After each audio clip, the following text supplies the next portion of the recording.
انہوں نے میری ان کا جب ایکسچینج ہوا وہ NCA کے گریجویٹ تھے, national college of arts Lahore, جو ٹاپ کا اسکول ہے پاکستان کا اس ٹائم پہ, میں فل مولوی. تو جب سورہ فاتحہ کا ایکسچینج ہوا نا تو وہ ان کی اپنی تھنکنگ کا سٹائل تھا, وہ اپنے ڈیریویٹیوز نکالتے تھے, وہ اپنے استقراء نکالتے تھے, میں اپنا جو ہے محدثین کا مفسرین کا لے کے, وہ جب کمبینیشن بیٹھی نا آگے ایاک نعبد و ایاک نستعین میں نکات کھولے میں نے, انہوں نے that was something that made beauty out of it. اس لیے انہوں نے پھر کہا کہ کانٹینٹ ڈیولپمنٹ میں شیخ صاحب جو قرآن کی آپ کی گرفت سے کانٹینٹ نکل سکتا ہے نا, وہ کانٹینٹ ہی نہیں بنا سکتا کوئی. جیسے فار ایگزامپل میں چھوٹی سی بات کرتا ہوں کہ یہ میں صرف بوٹ کیمپنگ کے لحاظ سے ذرا تیز ہو کے بات کروں تاکہ بھائی آپ سمجھیں قرآن اور حدیث سے جو ایکسٹریکٹ نکلتا ہے نا, وہ یہ دنیا کا کون مقابلہ نہیں کر سکتا اس کا. یہ باہر سے لوگوں کا علم چھاپ کے اگر ہم یہاں پر لے کے آتے رہیں گے نا بھائی جان, اس میں وہ دم نہیں ہے جو قرآن حدیث میں سے ایکسٹریکٹ نکلتا ہے. فار ایگزامپل جیسے ابھی آپ یہ دیکھیں کہ میرے سامنے ایک آیت ابھی تھی, میں پڑھ ہی رہا تھا کہ اللہ تعالیٰ قرآن میں فرماتا ہے ثم اورثنا الکتاب الذین اصطفینا من عبادنا, سورہ فاطر کی آیت نمبر 32 ہے.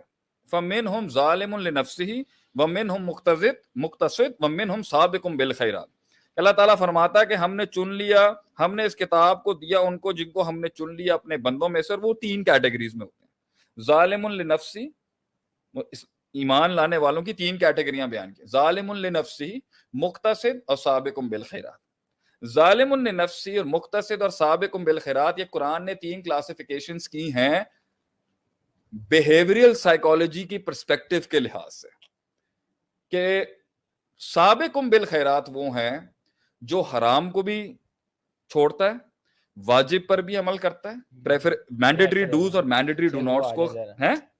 اب دیکھیں پرسپیکٹیوز دیکھیں تھنکنگ کے لحاظ سے کہ کلاسیفیکیشن کیسی کی ہے, پروڈکٹیوٹی, ایفیشنسی اور یہ ویسٹیج اور یہ فضول کی آپ یہاں سے دیکھیں کہ سابقم بالخیرات قرآن نے وہ کیٹیگری بتائی ہے ایمان والوں کی جس کے اندر آپ کے واجبات بھی پورے ہوں گے, مینڈیٹری ڈوز, محرمات کا پورا انکار کیا جائے گا, وہ حرام سے بچے گا, مینڈیٹری ڈو ناٹس, مستحب اور مکروہات کو بھی کھاتے میں رکھ رہا ہوگا, یعنی preferable dos and preferable do nots, یعنی آپ چاہیں تو چھوڑ دیں چاہیں تو کر لیں, نہ کریں, کوئی آپ پر واجب نہیں ہے یہ کام, یہ پریفریبل ہوتی ہے. ایک سسٹم کو بنانے کے لیے کچھ مینڈیٹری ڈوز ہوتے ہیں, کچھ پریفریبل ڈوز ہوتے ہیں, کچھ مینڈیٹری ڈو ناٹس ہوتے ہیں, کچھ پریفریبل ڈو ناٹس ہوتے ہیں, یہ سب کا خیال رکھتا ہے. اور 5ویں کیٹیگری جو پروڈکٹیوٹی اور اعمال کے لحاظ سے شریعت میں وہ ہے مباح, جس کو شریعت نے ایڈریس نہیں کیا ایز سچ, جیسے چلنا پھرنا گھومنا پھرنا یہ مباح کام ہے, لیکن سبجیکٹیولی آ جاتے ہیں مسئلے کے اندر, مباح کبھی حرام ہو جاتا ہے, مباح کبھی واجب ہو جاتا ہے, مباح کبھی مستحب ہو جاتا ہے.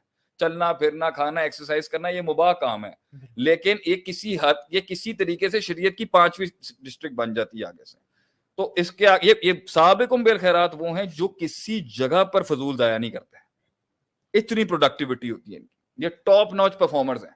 یہ اس کو کارپوریٹ میں بھی اپلائی کر دیں نا آپ سسٹمز کے اندر, کہ اس نے وہ جہاں پر کمپرومائز کرنے کے کمپنیز کے اندر تھے وہاں بھی نہیں کرے گا, وہاں پر بھی کمپرومائز نہیں کرے گا. These are the top notch people. Extreme productive. These are not extreme productive, these are actually absolute productives.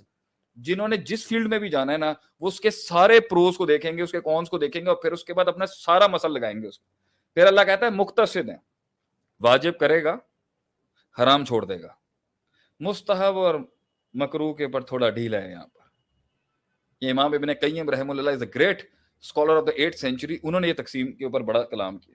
اور مباح تو اس نے کھاتے میں نہیں رہنا نا بھائی, اس نے لینا ہی نہیں ہے, مطلب اس نے فٹنس کا خیال ہی نہیں رکھنا, اس نے مطلب تھوڑا سا جو کپڑوں کا ڈھنگ ڈونگ ہے وہ بھی نہیں دیکھنا, خوشبو بھی نہیں لگانی, ایورا کا خیال نہیں رکھنا, مگر واجبات اور حرام. یہ مقتصد والی party, less productive than the سابقون بالخیرات بٹ مور پروڈکٹیو, کیونکہ سسٹم کو نقصان نہیں پہنچاتا.